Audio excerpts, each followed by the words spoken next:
Buenas, a través de las diferentes diapositivas que muestro a continuación, vamos a acercarnos un poco al concepto de tecnología educativa. Y es que, como dice Julio Cavero, la tecnología educativa ha sido una de las disciplinas que más ha evolucionado en las últimas décadas. Precisamente por eso considero importante acercarnos a su análisis para conocer cómo ha ido evolucionando y cuál es la visión que se tiene de la misma en la actualidad. Por eso, a través de distintas diapositivas, vamos a conocer la definición a través de diferentes autores y perspectivas. También analizaremos su origen y cómo ha ido evolucionando a través de diferentes décadas. Estudiaremos los ámbitos de estudio de la actualidad y, por último, reflexionaremos sobre la relevancia y la utilidad que tiene. En primer lugar, nos centramos en la definición o concepto, teniendo en cuenta, como nos dice Manuel Area, que en su evolución nos encontramos con dos visiones o perspectivas. Una primera perspectiva se refiere a las tecnologías educativas relacionadas con los medios y recursos instructivos, audiovisuales, y relacionado con esta perspectiva podemos aportar una definición como la de Munroe en los años 40, considerándola como los cambios en la conducta resultantes de la aplicación en la escuela de materiales como cine mudo, sonoro, periódicos escolares, imagen fija. Como vemos, resalta la importancia de los medios y recursos instructivos. Una segunda perspectiva se refiere a las tecnologías educativas como diseño y control científico de los procesos de enseñanza. Y relacionada con esta perspectiva, podemos poner, por ejemplo, la definición de Cavero, quien define las tecnologías educativas refiriéndose al diseño, análisis, aplicación y evaluación de situaciones mediadas de aprendizaje, haciendo énfasis en los procesos de enseñanza-aprendizaje. También resulta importante tener en cuenta que en la actualidad se debe llevar a cabo el estudio de la interrelación entre tecnología, cultura y educación. En cuanto al origen y la evolución histórica, se cree que surge en la época de la Segunda Guerra Mundial con el objetivo de formar soldados y oficiales capaces de asumir tareas de acción y organización de actividades bélicas. Los psicólogos y educadores plantean objetivos concretos de aprendizaje utilizando para ello como medio recursos audiovisuales. En los años 50-60 se cree que aparecen las tecnologías educativas como campo de estudio debido a diferentes razones. En primer lugar, la gran difusión y el impacto de la mass media, por ejemplo, a través del cine, la radio. También el desarrollo de la psicología conductista, es decir, el análisis de cómo aprende el ser humano. Y, por último, los métodos y procesos de producción industrial de gran apogeo en estas décadas.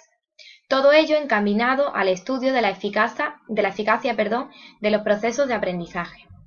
En cuanto a los años 70, se cree que es la época de máximo esplendor de la tecnología educativa, por diversas razones.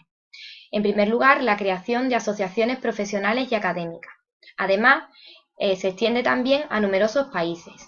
Y por último, se publican numerosos estudios y manuales, extendiendo aún más todos estos conocimientos. En cambio, en los años 80-90 se produce una crisis de las tecnologías educativas y se desarrollan numerosas críticas relacionadas con aspectos como los que explico a continuación. Criticaban que su origen no fuera en centros educativos, sino relacionados con actividades bélicas o con producciones de trabajo. Además, creen que el profesorado y los centros no son considerados para tomar decisiones, no se tienen en cuenta. También critican el carácter estandarizado y unidireccional. Por otra parte, consideran que no ha tenido influencia en los cambios e innovación escolar de los últimos años. Y, por último, no tienen en cuenta la sociología curricular. ¿Cuáles son los actuales campos o ámbitos de estudio? Pues vamos a clasificarlos en 6 campos o ámbitos. En primer lugar, las TIC en la educación escolar, es decir, aquella que tiene lugar desde la etapa de educación infantil.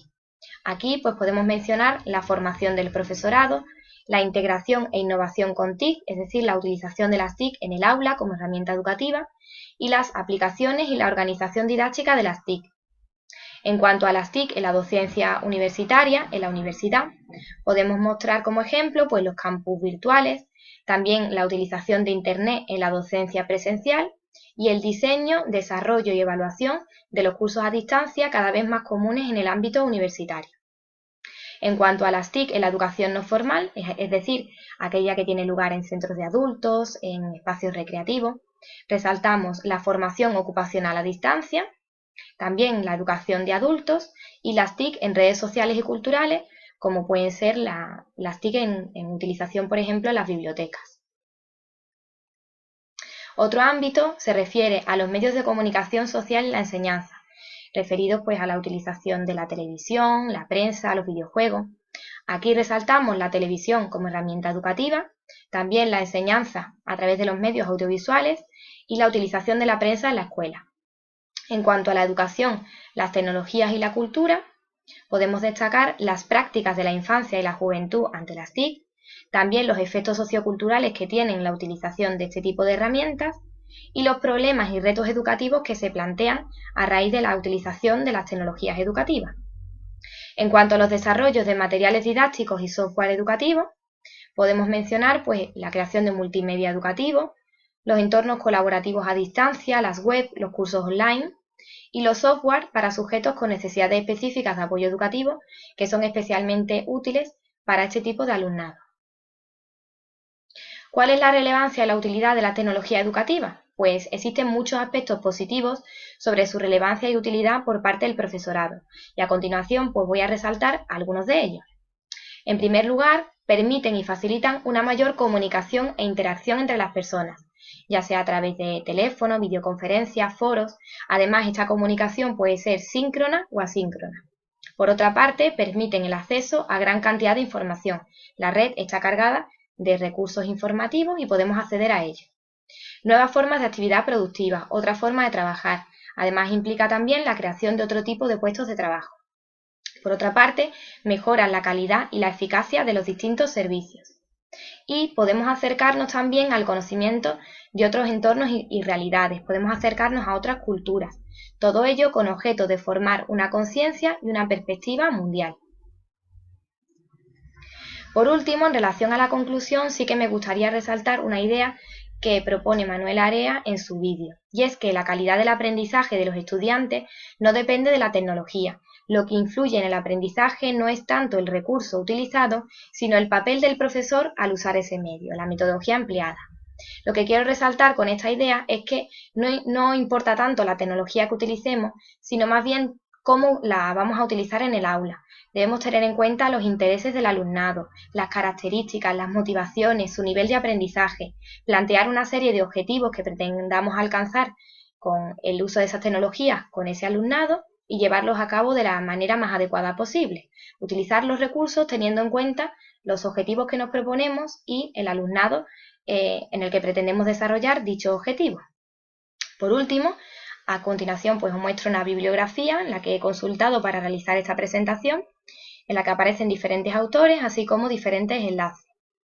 Y nada más, espero que a través de todas estas diapositivas os haya acercado un poco más al concepto de tecnología educativa. Muchas gracias.